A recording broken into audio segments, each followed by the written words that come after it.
Let's get a bit more analysis now with French politics expert Andrew Smith, who joins me now live from London. Andrew, thank you so much for taking the time to speak to us again here on France 24.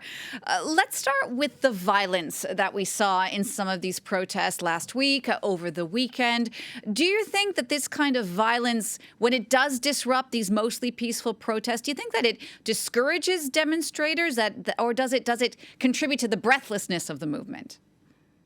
I think it probably does both. The reality is that the violence which we often see attached to protests, it's often led by people who are committed to that type of thing, but it's also largely a response to quite a lot of quite firm and quite often violent policing at the same time.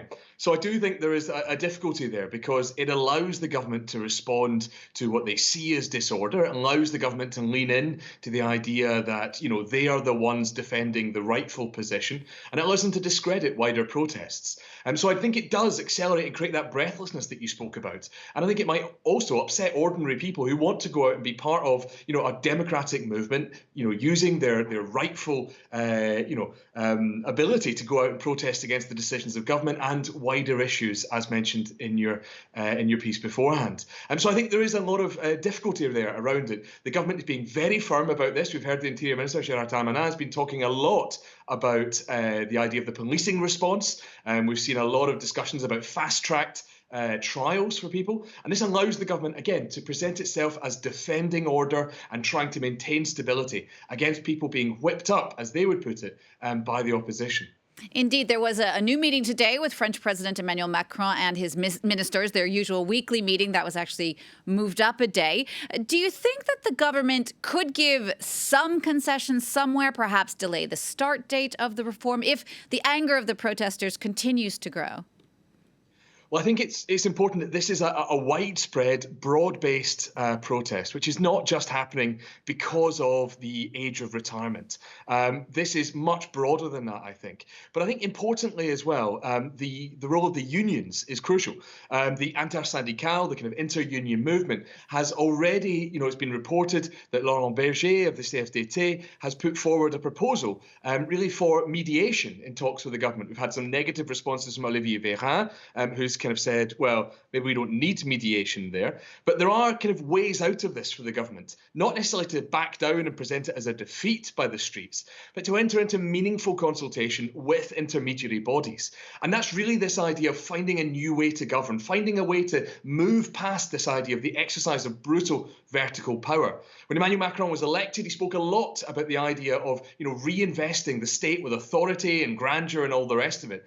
But it seems like he has swept away some of those intermediary bodies which allow the building of social and political consensus. And now with that reduced majority, the brutal use of the 49.3 has led us to a moment where that has been starkly illustrated. So I think there is the possibility, not just for Elisabeth Borne to talk about expanding the small majority, but for the government to enter into meaningful talks with the unions to start with, but also wider social groups as well. There is a need, I think, to listen and be seen to listen, and with the government engaging in meaningful discussions with the wider society in France. And of course, many non-French often think of people in the streets, protests, they think of the French Revolution, but there actually have been a few more examples in modern French history when protests did actually cause the government to back down. Can you tell us a bit about that and if that might indeed happen this time around?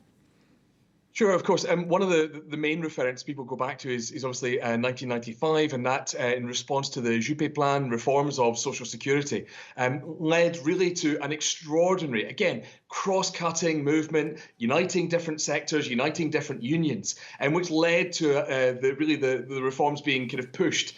This is all about kind of the streets essentially demonstrating the anger of people, not just to a single issue, but often with a single issue as being a trigger. This is about uniting different people around a unifying message that allows them to communicate a need for engagement from the government. One of the greatest strengths of the Fifth Republic is, in some senses, its ability to avoid governments collapsing to protect the power of the executive. But I think what we're seeing here is that it can also be its greatest weakness, and that it prevents sometimes the building of that consensus needed to carry this through. Emmanuel Macron cannot govern against the people. There's a lot of his term left, and I don't think we could see this level of really political fracture sustained for a long time. The government's going to try and tough it out. That's its message right now. It's talking about disorder. It's talking about pushing things through and just really following those very legalistic structures. But I think actually there is a greater need to listen and to show a willingness to engage with intermediate structures and wider society in France, to rein in police violence and to actually speak to some of the unions and meet them on their demands. It might well mean some ground given up by the government, but I think that may well be necessary at some stage soon.